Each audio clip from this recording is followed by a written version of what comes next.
Daw sa inyo umigo umiga ang may advice lang ko sa inyo bala na pag magbiyahe ka mo sang bus o halong gid ka mo tan-anawa bala sini na video ni bala te nahitabo sa iya na siya sa kakapoy siguro sa pagbiyahe niya te na nakatulog siya balaw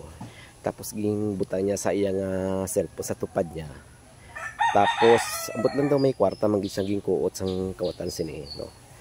advice ko lang gid sa inyo pag mabiyahe ka mo gid i-safety gid ang inyong mga gamit bago ka mo matulog o mag-rest.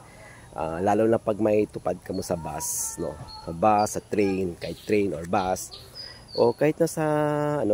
kahit na sa balay pag mag-rest ka mo ilakid niyo yung pinto o ilakid ang bintana, i-safety ninyo kasi ang kamatamblaw pag pag lalo na sang sawag sini lapit siya sa dalan ng inyong balay pag maglakat na sila ginamonitor gid na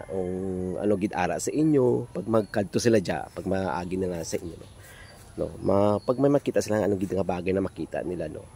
pirmigin na sila kapag agi sila te kapag pag maglabay sila sa area nyo tapos may makita sila something kay way tao gid or ginakaot na nila so advice ko lang na kapag sa bus i-safety gid inyong gamit gid kapag sa train same lang gid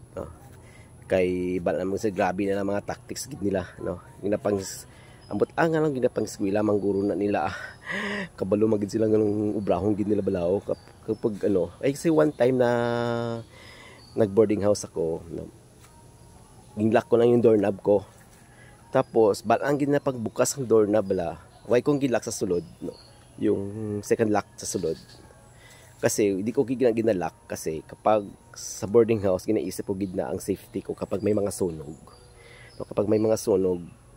pag na panic ka na hindi mo na alam kung ano ginubrahon mo so hindi ko ginalock ko lang yung doorknob na kon gingamit guro nila yung tawag sini kutsilyo guro naging kuot gid na akong doorknob na open nila tika kapoy ko ginhalin ko sa obra pagtanaw ko why na akong cellphone gamit may gani ako nga TV sa sulod sa kwarto nga nakalock gid siya butang gid nga screw so why siya nakuha kung why to iti na apil siya dala mukid na i-safety gid ato bago ta mag-rest bisa kay kapoy natin sa obra o man i-safety gid ating gamit